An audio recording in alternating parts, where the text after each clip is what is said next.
Hello friends, कैसे आप सब लोग and thanks for watching my channel. Friends, इस वीडियो में हम आज डिस्कस करेंगे टाटा पावर के बारे में और नो डाउट ये एक बहुत ही ज़्यादा सफल और साथ ही में क्राउडेड ट्रेड भी रहा है। सिर्फ सफल ही नहीं, यहाँ पे बहुत लोगों ने पार्टिसिपेट किया और बहुत जम के पार्टिसिपेट किया और उसका रीज़न है क्योंकि ये 2020 के लो से आप देखिए कम से कम 1000% का रिटर्न दिया, मतलब 1 रुपये का 10 रुपये बना के दिया है। लेकिन अब कहीं ना कहीं ये दिखाई दे रहा है कि सुस्ती आ रही है, या अगर आप ये हाइलाइटेड सेक्शन देखेंगे तो कहीं ना कहीं सुस्ती आ रही है। और इसी सुस्ती के बारे में हम आज डिस्कस करेंगे क्योंकि ये सुस्ती बड़ी भी हो सकती है। ठीक है, ये सुस्ती ऐसा नहीं है कि ये सिर्फ कंसोलिडेशन या थोड़ा सा करेक्ट हो गया है, क्योंकि जो हाई बना था इसका 298 के आसपास था और अभी ये 200 के आसपास चल रहा है। और एक बात ध्यान रखिए, ये बहुत सारे स्टॉक के कंपैरिजन में बहुत कम करेक्ट हुआ है। मतलब ये जो परफॉर्मेंस है इसका, ये रिलेटिवली बहुत अच्छा है बहुत सारे स्टॉक से। जनरली पावर सेक्टर के स्टॉक में ऐसा देखा नहीं जाता है, लेकिन ऐसा देखा जा रहा है। अब उसके जो भी रीजंस है, रीजंस में मैं नहीं जाऊंगा, मैं प्राइस बिहेवियर पे बात करता हूँ। तो डिस्कस करते हैं क्या इंटरेस्टिंग है इसके बारे में, और मिस मत कीजिएगा। ठीक है, थोड़ा सा आपके पास बहुत काम हो सकता है, लेकिन उतना ही टाइम आप स्पेंड करते हैं अपने एंटरटेनमेंट के लिए भी। तो अगर आप थोड़ा सा टाइम स्पेंड कर लेंगे तो आपका नॉलेज भी बढ़ने वाला है और शायद आप आने वाले खतरे को भी भांप ले।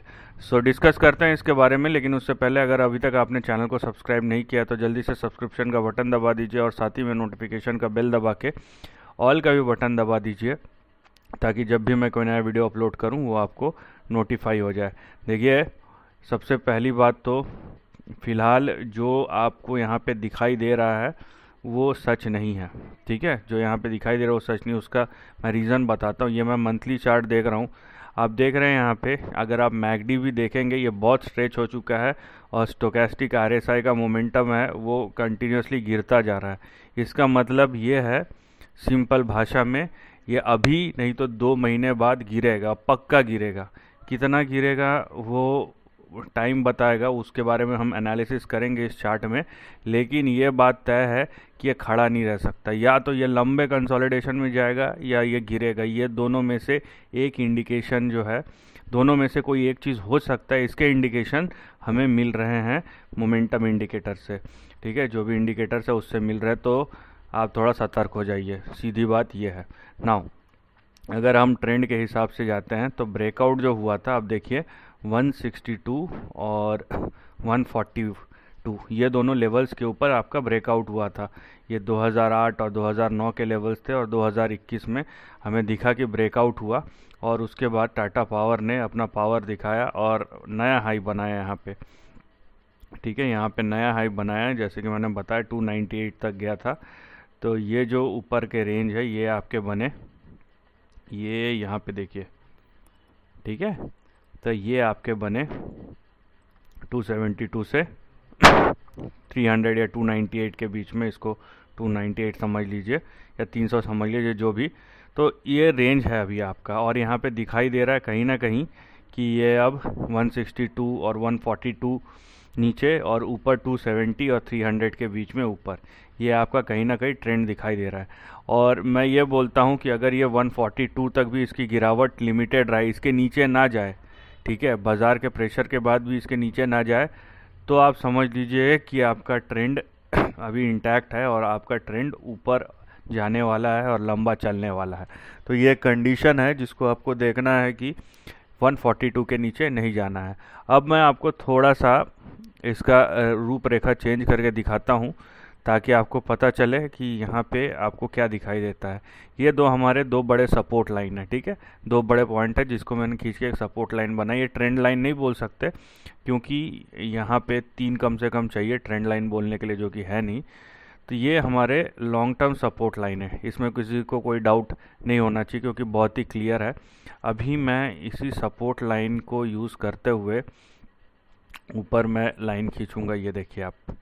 ठीक है, यहाँ पे मैं ऊपर लाइन खींच रहा हूँ और ये रहा, ये देखिए, ये आपका पहला लाइन। ठीक है, और अगर ये एक्सटेंड होता है तो यहाँ कहीं आपका दूसरा लाइन, राइट। अभी आप देखिए कि आपको क्या नज़र आता है। अभी पूरा पिक्चर जो है ना वही बदल गया होगा। मैं अगर इसको देखूं तो मुझे क्या दिखेगा, मैं अपने प्रीवियस ट्रेंड में भी देखूं, ठीक है, तो मुझे क्या दिखेगा कि यहाँ पे कहीं ना कहीं 298 पे टॉप आउट हो गया है।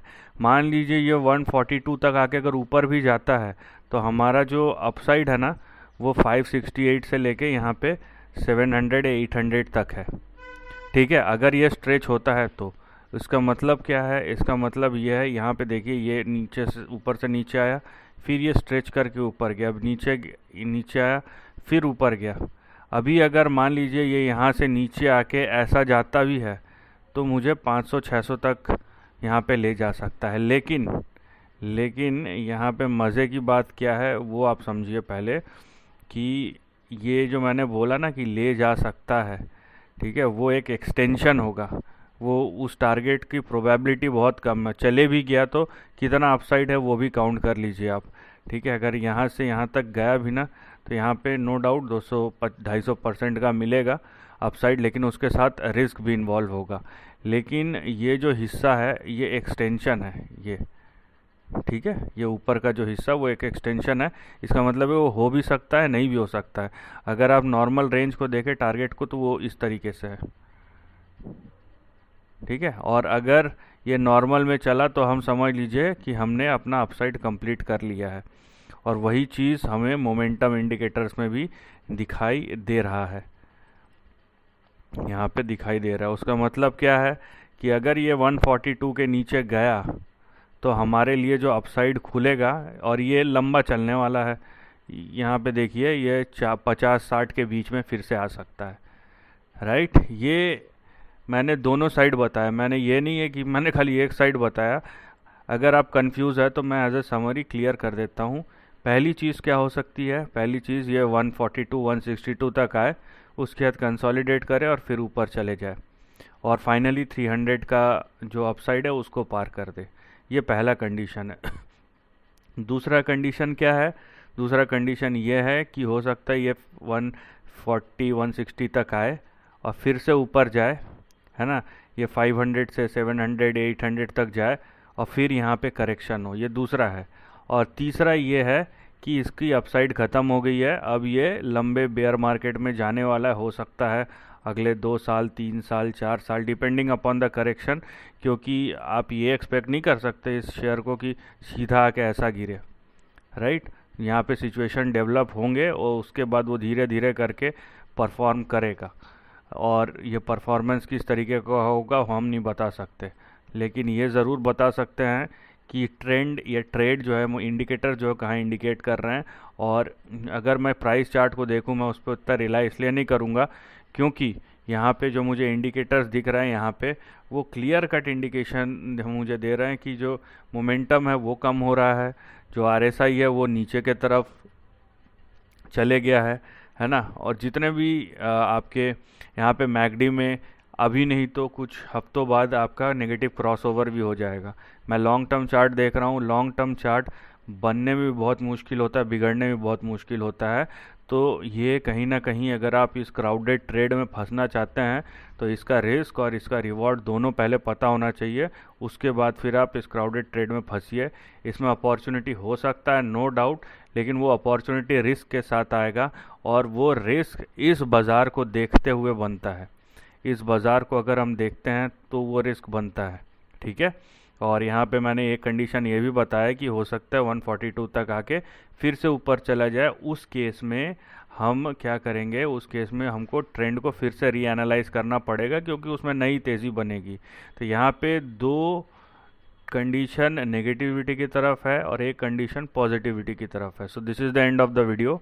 Thanks for watching.